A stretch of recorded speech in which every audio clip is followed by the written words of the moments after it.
John 19. Then Pilate had Jesus flogged with a lead-tipped whip.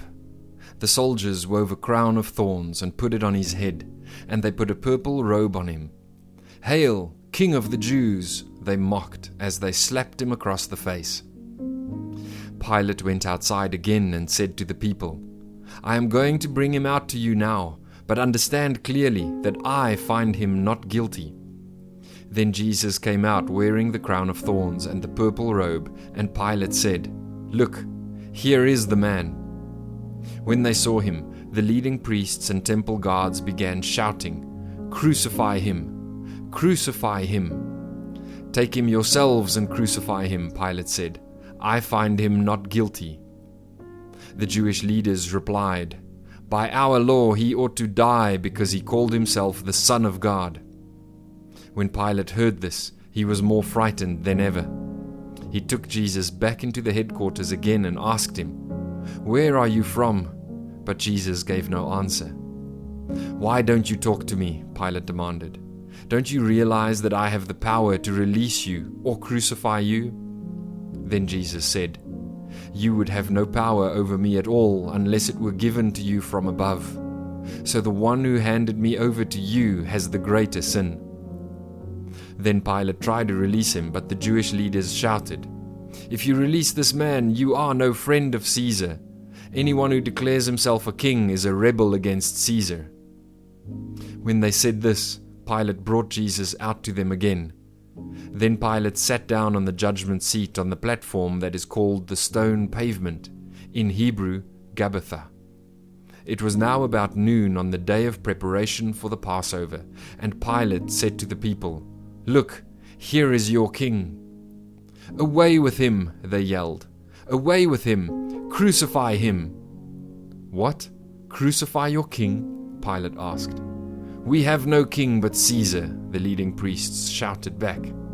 Then Pilate turned Jesus over to them to be crucified. So they took Jesus away. Carrying the cross by himself, he went to the place called Place of the Skull, in Hebrew, Golgotha. There they nailed him to the cross. 2 others were crucified with him, one on either side, with Jesus between them. And Pilate posted a sign on the cross that read, "Jesus of Nazareth, the King of the Jews." The place where Jesus was crucified was near the city, and the sign was written in Hebrew, Latin, and Greek, so that many people could read it.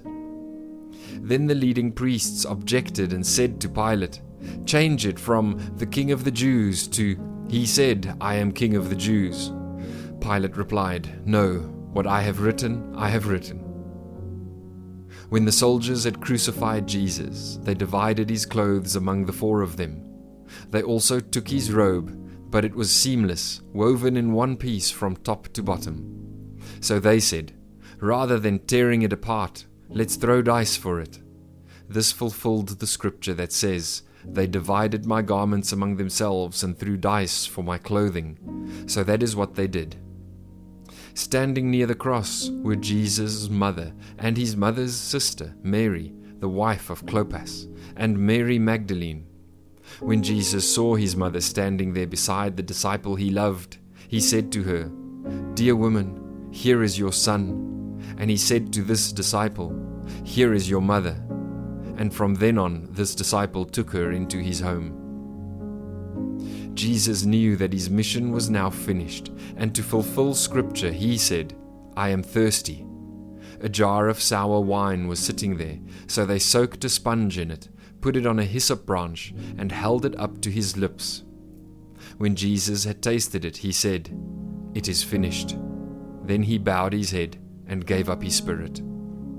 It was the day of preparation, and the Jewish leaders didn't want the bodies hanging there the next day, which was the Sabbath, and a very special Sabbath because it was Passover week. So they asked Pilate to hasten their deaths by ordering that their legs be broken. Then their bodies could be taken down, so the soldiers came and broke the legs of the 2 men crucified with Jesus. But when they came to Jesus, they saw that he was already dead, so they didn't break his legs. One of the soldiers, however, pierced his side with a spear, and immediately blood and water flowed out. This report is from an eyewitness giving an accurate account. He speaks the truth so that you also may continue to believe. These things happened in fulfillment of the scriptures that say, "Not one of his bones will be broken," and "They will look on the one they pierced." Afterward, Joseph of Arimathea, who had been a secret disciple of Jesus because he feared the Jewish leaders, asked Pilate for permission to take down Jesus' body. When Pilate gave permission, Joseph came and took the body away. With him came Nicodemus, the man who had come to Jesus at night. He brought about 75 pounds of perfumed ointment made from myrrh and aloes. Following Jewish burial custom, they wrapped Jesus' body with the spices in long sheets of linen cloth.